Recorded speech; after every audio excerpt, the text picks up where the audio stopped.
Hello बच्चों, आइए प्रश्न को पढ़ते हैं। प्रश्न यह है 2x plus Y plus 3z minus 2 बराबर 0 और x माइनस 2y प्लस 5 बराबर 0 में ज्ञात कीजिए कि क्या दिए गए समतलों के युग्म समांतर हैं अथवा लंबवत हैं।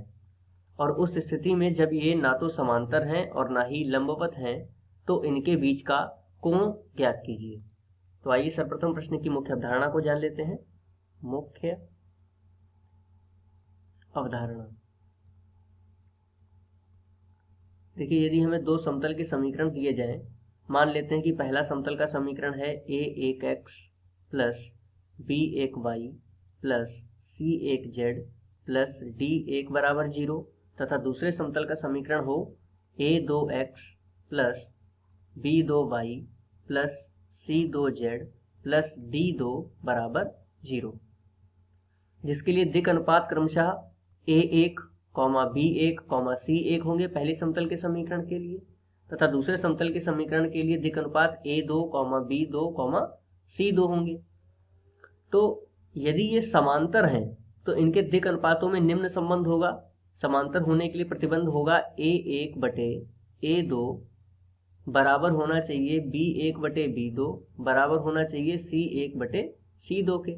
यदि ऐसा है तो ये समतल आपस में समांतर होंगे। दूसरा प्रतिबंध देख लेते हैं।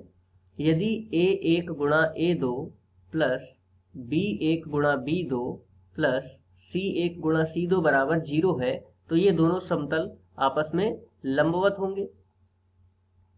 और यदि हमें इन दोनों समतल के बीच का कोण निकालना है तो मान लेते हैं कि इनके बीच का कोण थीटा है। तो थीटा निम्न प्रकार से सूत्र से निकाला जा सकता है। थीटा बराबर कॉस का प्रतिलोम अर्थात कॉस इनवर्स मापांक a1 a2 plus b1 b2 plus c1 c2 और बटे में वर्गमूल में a1 की घात 2 प्लस b1 की घात 2 प्लस c1 की घात 2 तथा वर्गमूल a2 की घात 2 प्लस b2 की घात 2 प्लस c2 की घात 2 और इस पूरे का मापांक। इस आधार पर हम इनके मध्य का कोण निकाल सकते हैं। तो आइए इस अवधारणा के आधार पर प्रश्न को हल करते हैं। प्रश्न में हमें पहले समतल का समीकरण दे रखा है 2x plus Y plus 3z minus 2 बराबर 0। तो यहाँ से हम इसके दिक् अनुपात लिख लेंगे अगले पृष्ठ पर। तो a1 का मान कितना हो जाएगा 2, a1 का मान हो जाएगा 2, b1 का मान हो जाएगा 1 तथा c1 का मान हो जाएगा 3। तो ये प्रथम समीकरण के दिक् अनुपात हो गए। इसी प्रकार द्वितीय समीकरण जो समतल की दे रखी है वह है x माइनस 2y प्लस 5 बराबर 0। तो यहाँ से यदि हम मान देखें तो a2 का मान कितना होगा 1, b2 का मान कितना होगा -2 तथा c2 का मान होगा 0, क्योंकि यहाँ पर c2 का यानी कि z का कोई भी गुणांक नहीं है। तो लिख लेते हैं a2 बराबर 1, a2 बराबर 1, b2 बराबर कितना है -2 तथा c2 का मान है 0।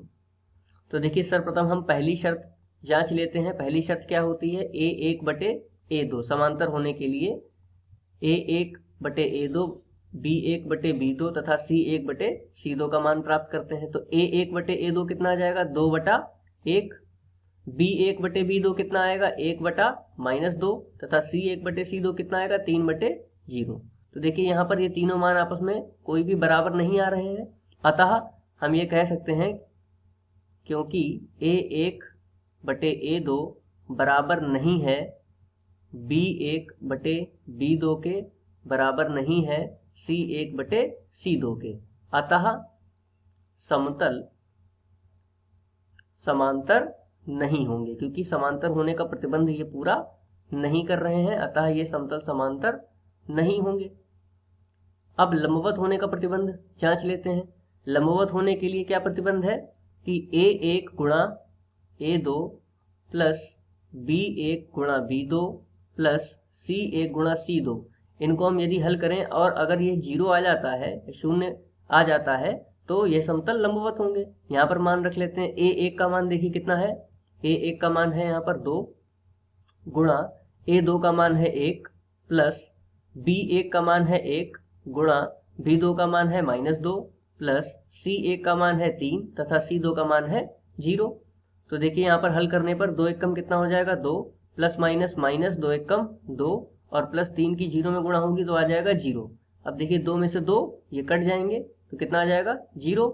अब इन a1 a2 अर्थात a1 गुणा a2 प्लस b1 गुणा b2 प्लस c1 गुणा c2 का मान हमें जब 0 प्राप्त हुआ तो हम कह सकते हैं मुख्य अवधारणा में दी गई शर्त के आधार पर कि अतः समतल कैसे होंगे, लंबवत होंगे, समतल लंबवत होंगे। यह हमारा अभीष्ट उत्तर है।